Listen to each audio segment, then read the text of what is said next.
Ketemu lagi bersama aku Maria Tika di Bincang-Bincang bareng Maria Tika.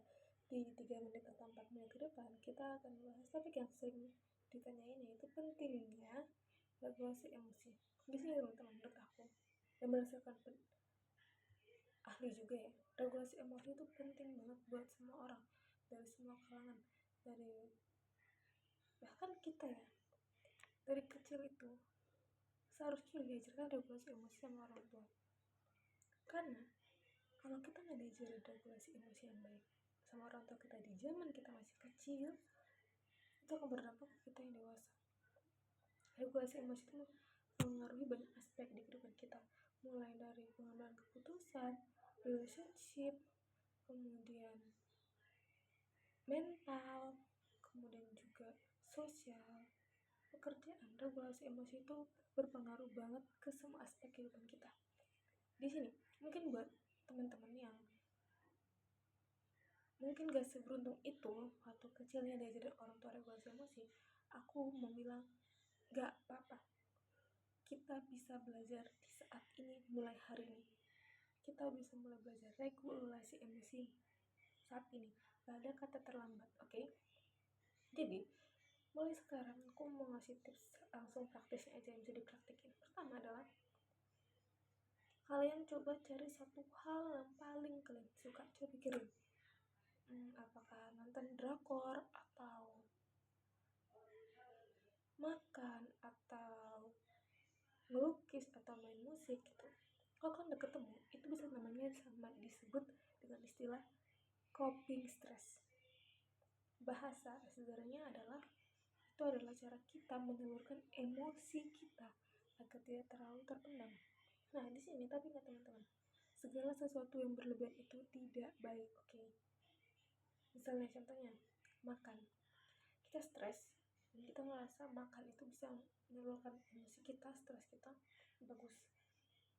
Tapi jangan sampai berlebihan. Aku yang pengalaman dulu, aku tuh copingnya itu adalah makan pedas dan minum kopi.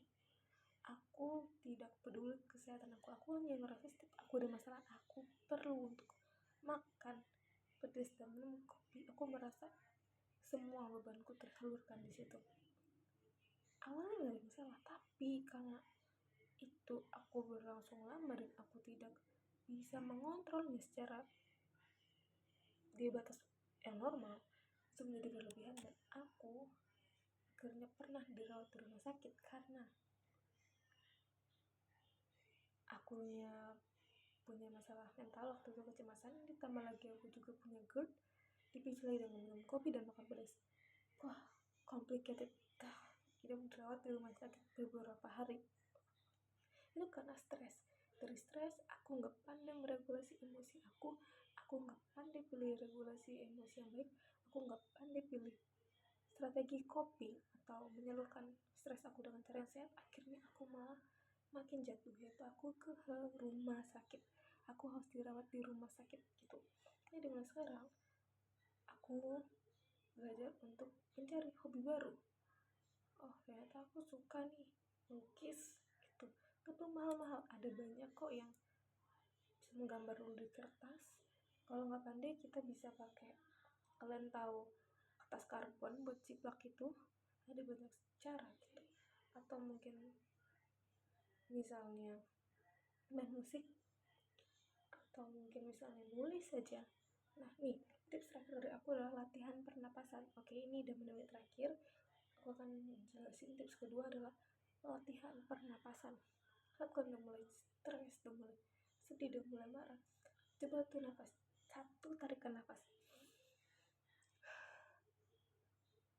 Udah, itu emang gak akan menghilangkan atau menyelesaikan masalah, tapi setidaknya solusi yang kita ambil atau perkataan yang akan kita ucapkan ke depannya itu akan jauh lebih baik tanpa nyakitin atau ngerugiin diri kita ataupun orang lain. Jadi atur tarikan nafas kita semua dan mulai belajar regulasi emosi, karena itu penting buat kehidupan kita di aspek semuanya. Sekian dari aku, terima kasih, bye bye, sampai ketemu di Bincang-Bincang bareng Maria.